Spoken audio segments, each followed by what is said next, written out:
용연양을 채취할 때 스토브의 포트 맨 끝에 있던 노잡이가 손을 삐어서 당분간 아무 일도 할 수 없게 되었기 때문에 핍이 임시로 그를 대신하게 되었다. 스토브를 따라 처음 바다로 내려갔을 때 핍은 잔뜩 겁을 먹고 있었다. 하지만 다행히도 그때는 고래와 가까이 접촉하지 않았고 그래서 별로 창피도 당하지 않고 본선으로 돌아올 수 있었다. 그래도 스토브는 그를 유심히 관찰하고 앞으로는 용기가 필요해질 때가 많을 테니까 최대한 용기를 가지라고 열심히 그를 타일렀다. 그런데 두 번째로 바다에 내렸을 때는 보트가 고래한테 바싹 접근했고 그 고래는 작살에 맞자 늘 그렇듯이 보트에 몸을 부딪혔다. 이번에는 고래가 공교롭게도 불쌍한 핍의 자리 바로 아래를 들이받았다. 그 순간 핍은 자기도 모르게 깜짝 놀라서 노를 쥔 채 보트에서 껑충 뛰어올랐다. 그때 늘어진 고래 밧줄이 가슴에 부딪히는 바람에 그는 밧줄을 가슴에 댄 채 보트 밖으로 날아갔고 마침내 물속에 풍덩 빠졌을 때는 고래 밧줄에 몸이 엉켜 있었다. 그 순간 작살에 맞은 고래는 맹렬히 달아나기 시작했고 밧줄은 당장 팽팽해졌다. 가엾은 핍은 가슴과 목을 몇 겹으로 친친 감은 밧줄에 무자비하게 끌려가면서 온통 거품을 일으키며 보트의 밧줄거리까지 올라왔다. 타슈테고는 뱃머리에 서 있었다. 그는 고래를 사냥하고 싶은 열의로 가득 차 있었다. 그는 핍을 겁쟁이라는 이유로 싫어했다. 그는 칼집에서 칼을 뽑아 그 예리한 날을 밧줄 위에 대고는 스토브를 돌아보며 물었다. 자를까요? 밧줄에 질식하여 파랗게 질린 핍의 얼굴은 분명히 제발 잘라달라고 말하는 듯했다. 모든 일이 순식간에 일어났다. 1분의 절반도 안 되는 짧은 시간에 이 모든 일이 벌어진 것이다. 제기를 끊어. 스토브가 외쳤다. 이리하여 고래는 놓치고 핍은 구조되었다.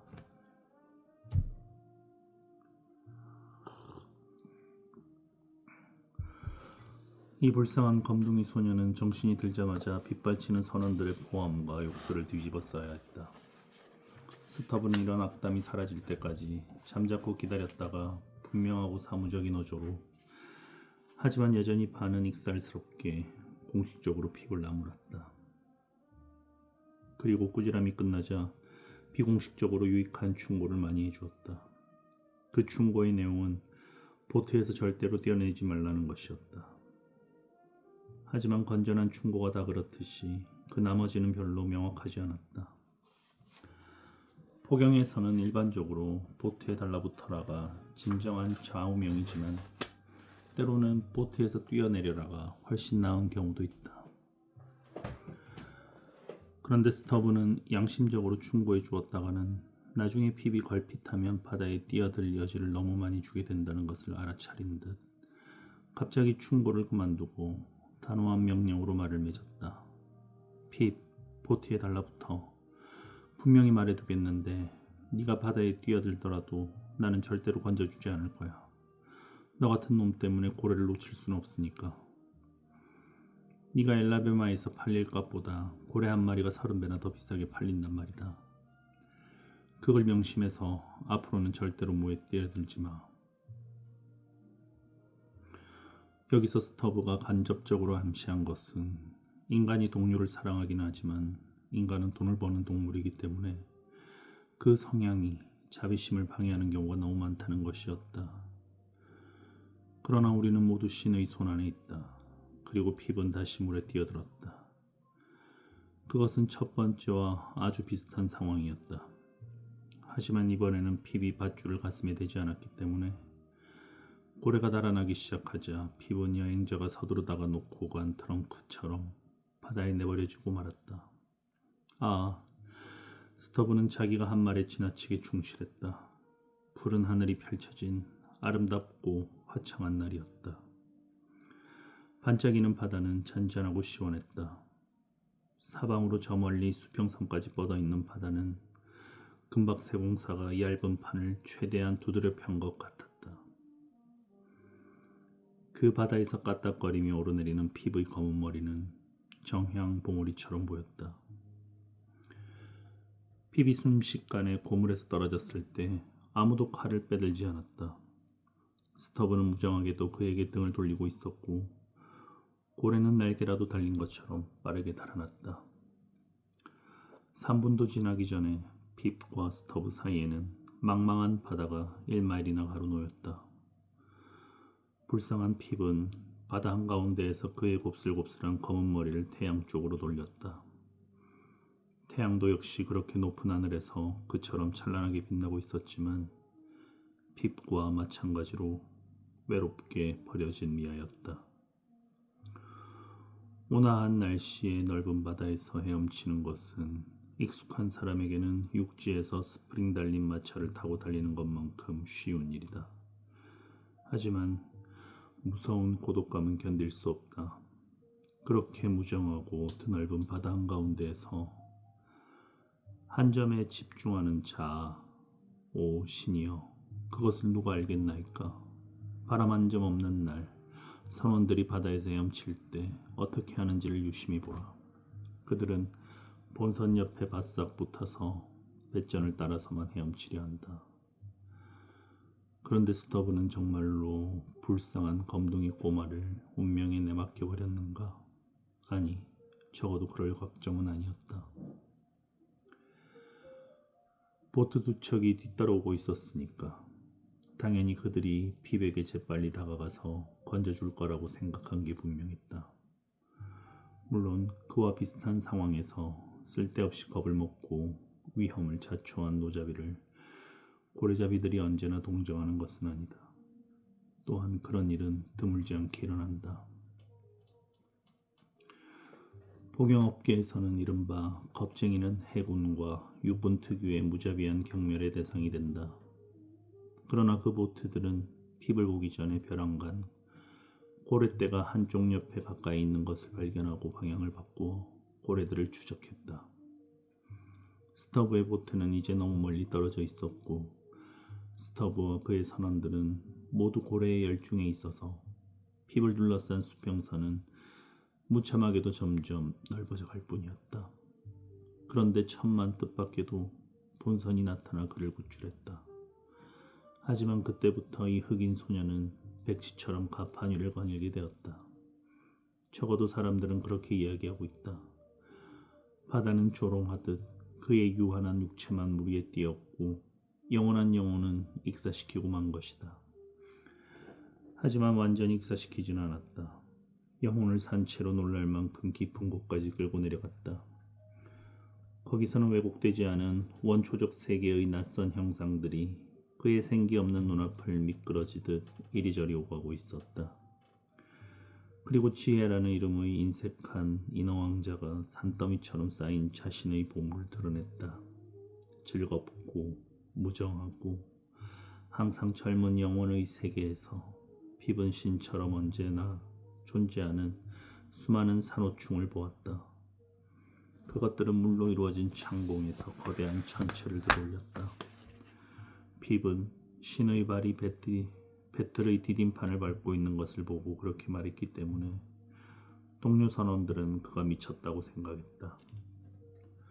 따라서 인간의 광기는 하늘의 분별이며 인간의 모든 이성에서 벗어나야만 비로소 인간은 이성으로 보면 불합리하고 황당무계한 천상의 사고에 도달하게 된다. 그러면 기륭화복을 추월하여 그가 믿는 신처럼 어느 쪽에도 치우치지 않는 떳떳한 기분을 느끼게 된다. 그 밖의 점에 대해서는 스터브를 너무 탓하지 말길 바란다. 이런 일은 포경업계에서는 흔한 일이고 이 이야기의 결말에 이르면 나에게도 그런 운명이 닥친 것을 보게 될 테니까. 제94장 손으로 쥐어짜기. 이렇게 값비싼 대가를 치르고 얻은 스터브의 고래는 이윽고 피쿼드호의 배전에 매달렸고 앞에서 설명했듯이 이곳에서 고기를 자르고 올리는 작업, 하이델베르크의 술통이라고 불리는 고래머리에서 기름을 퍼내는 작업에 이르기까지 절차대로 순조롭게 진행되었다. 몇 사람이 이 마지막 작업을 하고 있는 동안 다른 사람들은 큰 통에 고래기름이 가득 차자마자 통을 끌어내는 일을 하고 있었다. 적당한 때가 오면 이 고래기름은 정제 작업에 들어가기 전에 신중히 처리되는데 여기에 대해서는 조만간 다시 이야기하겠다. 기름은 이미 어느 정도 냉각되어 결정체가 되어 있었다. 나는 몇 사람과 함께 콘스탄티누스 대제의 욕조만큼이나 커다란 통 앞에 앉았을 때 기름이 묘하게도 덩어리로 응고되어 액체 속에서 이리저리 굴러다니는 것을 보았다. 이 덩어리를 짜서 다시 액체로 만드는 것이 우리의 임무였다. 얼마나 달콤하고 번지르르한 임무인가. 옛날에 이 경뇌우가 화장품으로 애용된 것은 조금도 놀라운 일이 아니다. 그것은 피부를 얼마나 깨끗하게 해주는가, 얼마나 향기롭게 해주는가, 얼마나 부드럽게 해주는가, 얼마나 기분 좋게 진정시켜주는가. 겨우 몇 분 동안 손을 담갔는데도 내 손가락은 장어처럼 느껴졌고 뱀처럼 꾸불꾸불 움직이기 시작했다. 양묘기를 돌리느라 녹초가 된 뒤 가판의 책상 다리로 편안히 앉아 있을 때 평화로운 푸른 하늘 아래 조는 듯한 돛을 달고 배가 조용히 미끄러져 가고 있을 때, 그리고 형성된 지 1시간도 채 되지 않은 알갱이들, 기름이 스며든 부드러운 그 알갱이들 사이에 두 손을 집어넣고 있을 때, 그것들이 손가락 사이에서 터지면서 마치 무르익은 포도가 즙을 뿜어내듯 풍부한 기름을 모두 뿜어낼 때, 또 내가 그 순수한 향기, 문자 그대로 봄에 핀 제비꽃 향기 같은 그것을 마음껏 들이마셨을 때, 나는 잠시 사양 냄새나는 초원에서 살고 있는 듯 우리의 무서운 저주 따위는 모두 잊어버리고 무어라 형언할 수 없는 그 경내요 속에서 내 손과 마음을 씻었다. 경내요에는 분노의 열기를 가라앉히는 진기한 효험이 있다는 파라셀수스의 미신마저 믿기 시작했다. 그 목욕통 속에 잠겨있는 동안 나는 신처럼 모든 악이나 질투심이나 적개심에서 자유로워지는 것을 느꼈다. 쥐어짜고 또 쥐어짜고 아침 내내 기름을 쥐어짰다. 나는 나 자신이 경내요 속에 녹아들 때까지 그 경내요를 쥐어짰다. 이상한 광기에 사로잡힐 때까지 그 경내요를 쥐어짰다. 나도 모르게 동료들의 손을 부드러운 기름 알갱이로 착각하고 쥐어짜기도 했다. 그러면 풍부하고 애정이 넘치고 친근하고 다정한 감정이 생겨났기 때문에 마침내 나는 끊임없이 동료들의 손을 쥐어짜며 그들의 눈을 감상적으로 들여다보면서 이렇게 중얼거리기도 했다. 오, 사랑하는 동료들이여, 우리는 무엇 때문에 더 오랫동안 신랄한 감정을 품어야 하고 조금이라도 언짢은 기분이나 질투를 경험해야 하는가. 자, 우리 모두 서로의 손을 쥐어짜자. 아니, 우리 모두 자기 자신을 쥐어짜서 서로에게 녹아들자. 친절함이라는 우유와 경내요 속에 우리 자신을 통째로 쥐어짜 넣자. 영원히 경내요를 쥐어짤 수 있다면 얼마나 좋을까. 하지만 나는 오랫동안 되풀이된 경험을 통해 인간이란 어떤 경우든 자기가 얻을 수 있는 행복에 대한 개인적 평가를 결국에는 낮추거나 어떤 식으로든 바꾸어야 한다는 것을 알았다. 행복은 결코 지성이나 상상 속에 있는 것이 아니라 아내나 연인, 침대, 식탁, 안장, 난로가, 그리고 전원 등에 있다. 나는 이제 이 모든 것을 깨달았기 때문에 기름통을 영원히 쥐어짤 준비가 되어 있다. 어느 날 밤 나는 환상의 상념 속에서 나보는 이 천사들이 제각기 손을 경내요 통 속에 넣은 채 길게 줄을 서 있는 것을 본 적이 있다. 경내요 이야기를 하는 김에 향유고래를 정유하기 위한 준비 작업 중에서 이와 관련된 몇 가지 사항을 언급해둘 필요가 있을 것 같다. 우선 백마라는 것이 있는데 이것은 고래 몸통이 가늘어지는 부분과 꼬리의 두꺼운 부분에서 얻어진다. 이것은 응결된 힘줄, 근육다발로 이루어져 있어서 질기지만 그래도 얼마간 기름이 들어있다. 백마를 고래 몸통에서 잘라내면 우선 손으로 운반할 수 있는 크기의 장방형으로 잘라서 분쇄기에 넣는다. 그것은 버크셔 대리석 덩어리와 아주 비슷해 보인다. 플럼 푸딩은 지방층 여기저기 달라붙어 있는 단편적인 고래고기에 붙여진 이름인데 고래고기가 기름진 성질을 갖는데 상당히 관여할 때가 많다. 이것은 보기에도 아름답고 기분 좋고 상쾌하다.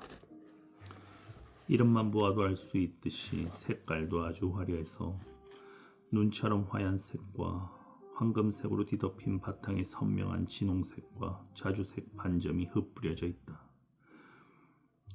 그것은 시트론처럼 생긴 진홍빛 플럼이다.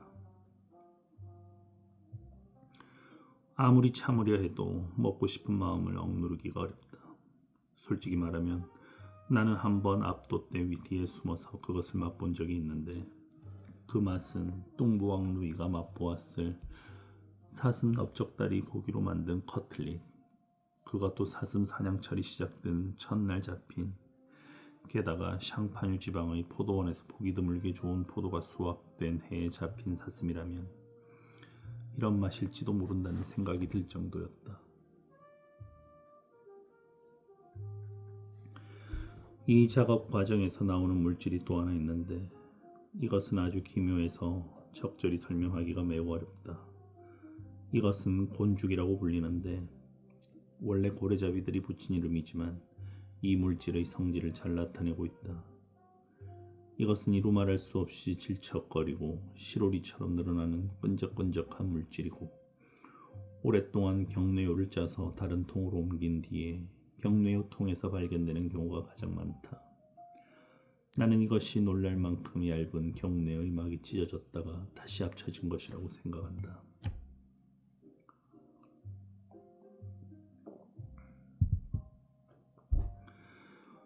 이른바 찌꺼기는 참고래를 잡는 사람들이 사용하는 용어지만 향유고래를 잡는 사람들이 이따금 우연히 사용할 수도 있다.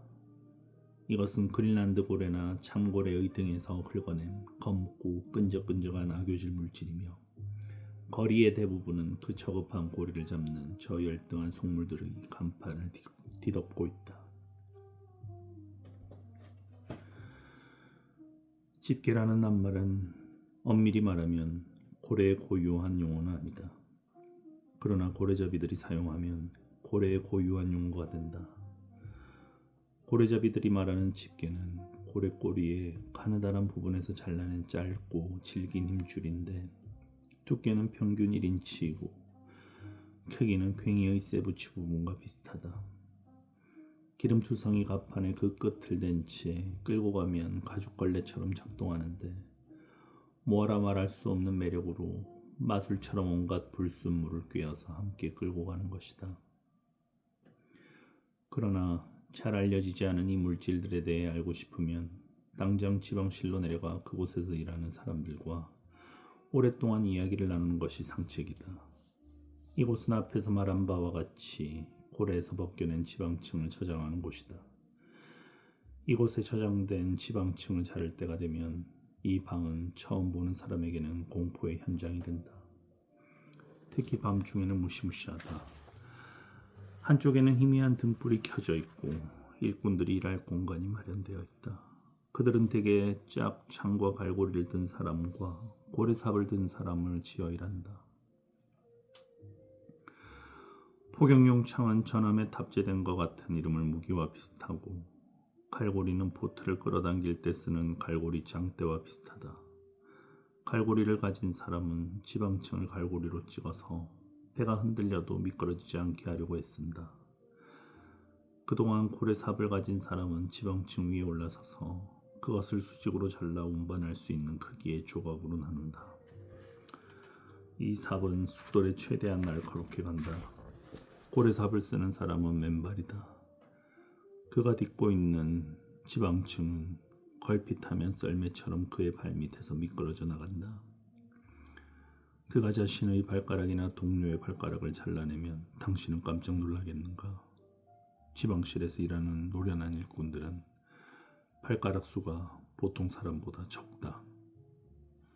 오늘 여기까지 읽겠습니다.